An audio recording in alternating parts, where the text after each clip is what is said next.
I never expected an invitation to the Deathworld summit. When the message arrived from the Galactic Coalition, I assumed it was a mistake. Humanity had only joined the interstellar community 8 years earlier.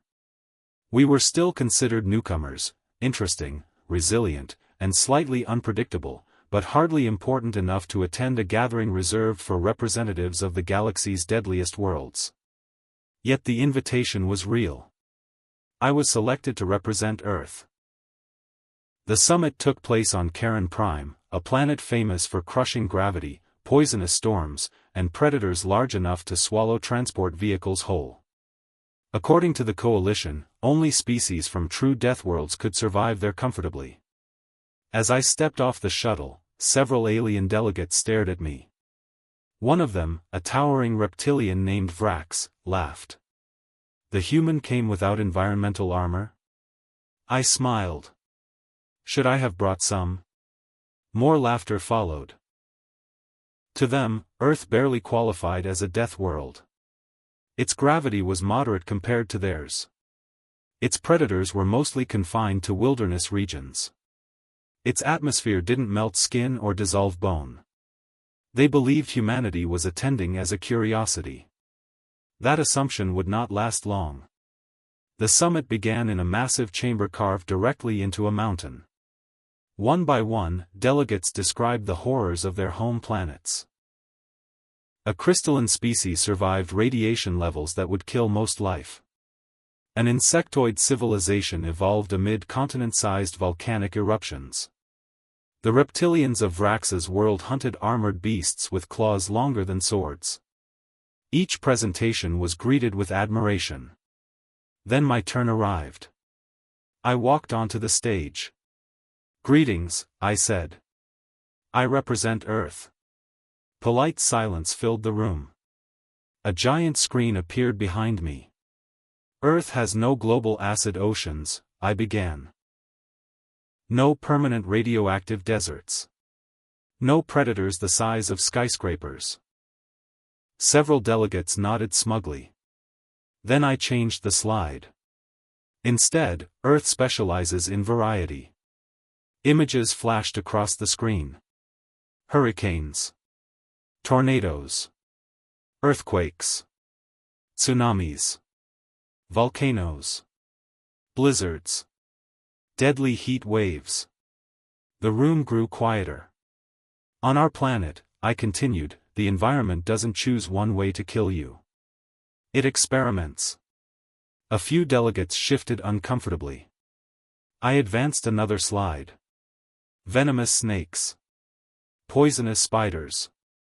Large predators. Parasitic organisms. Dangerous bacteria and viruses. Many creatures on Earth evolved chemical weapons, I explained. Others evolved methods of infecting, consuming, or controlling hosts. The silence deepened. Then came the final section. Human history. Wars. Famines. Exploration.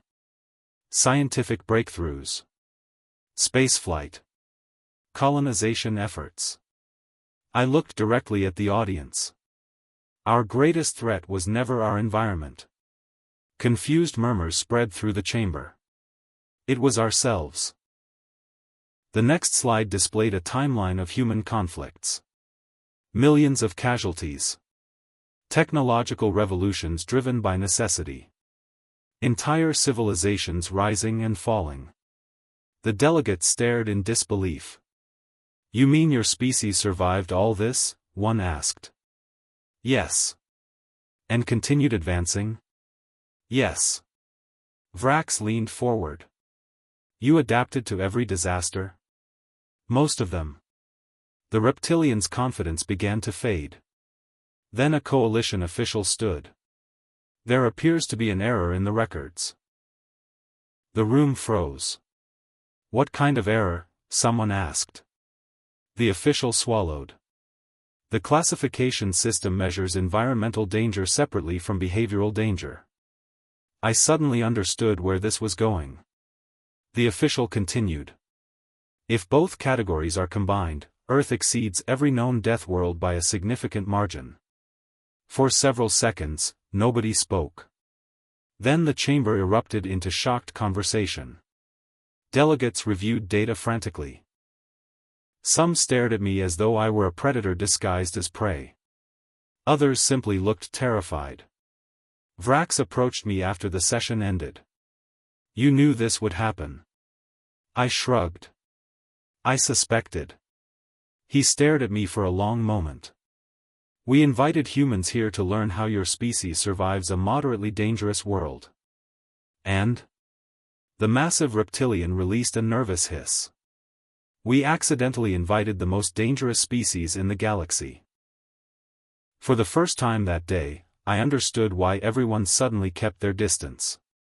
The Deathworld summit continued for another week. Nobody laughed at the humans again.